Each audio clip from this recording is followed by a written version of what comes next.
शिवोहम। बहुत से लोग हैं जो मांस वगैरह नहीं खाते, लेकिन छोटे से छोटे जीव जैसे कि चूहे हो या कॉकरोच हो या चींटी हो, उनकी हत्या कर देते हैं। एक चीज़ ध्यान से समझिए, हर जीव को ईश्वर ने जीवन प्रदान किया है। हर जीव को जीने का अधिकार ईश्वर ने दिया है। तो मैं और आप कौन होते हैं ये तय करने वाले कि किसको इस संसार में रहना है और किसको नहीं। जितना अधिकार हमें अपने जीवन पर है, उतना ही अधिकार उन जीवों को भी अपने जीवन पे है। उनकी वजह से अगर हमें नुकसान पहुंचता है तो जाके आप सेल्फ डिफेंस में उसकी हत्या कर सकते हो, लेकिन ये आपसे किसने कह दिया कि उनकी वजह से हमें जीवन में प्रॉब्लम होती है। आप अपने शरीर के साथ कुछ भी करते हो, फिर जब बीमारी होती है आपका कहना ये है कि ये तो उनकी वजह से हो रहा है। मैं आपको लिख के देता हूँ, अगर आप ठीक डाइट लेते हो, अगर आप अपने मन को समत्व में रखते हो, तो 99% बीमारी आप पे लगेगी ही नहीं।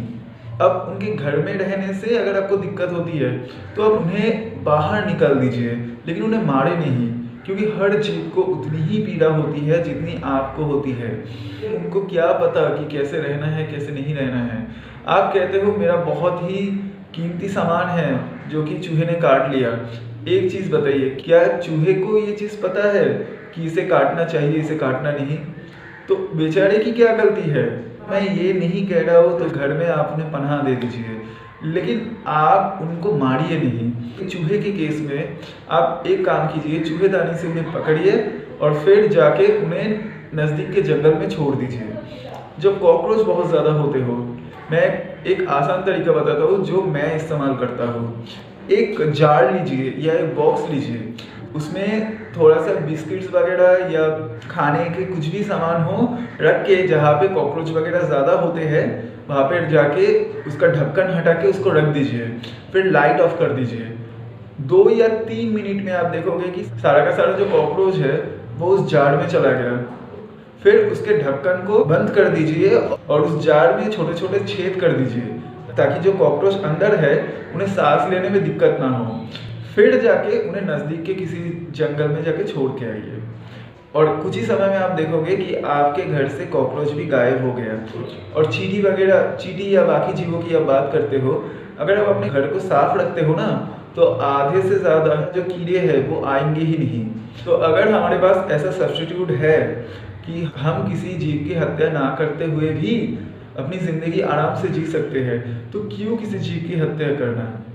आप सिर्फ इतना ही चाहते हो ना कि आपके घर में कोई भी कीड़े मकोड़े ना रहे, तो उसके लिए ये सारे सब्स्टिट्यूट काफ़ी है।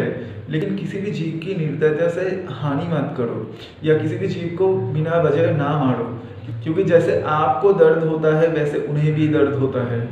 क्यों ना हम एक ऐसा जीवन जिए कि हमारे अंदर कोई दोष ना हो। नहीं तो पशु और मनुष्य में क्या अंतर रहेगा। इंसान की इंसानियत ही उसे इंसान बनाता है। और इंसानियत क्या है या मनुष्यता क्या है? अपने हर इमोशन से पार जाना, अपने हर इमोशंस को अपने वश में करना। इमोशन यानी नेचर, इमोशन यानी प्रकृति। इस प्रकृति से पार जो चेतना है उसको खोजना। तो अगर आप प्रकृति से पार की चेतना की ओर जाना चाहते हो तो प्रकृति को अहमियत देना बंद करो।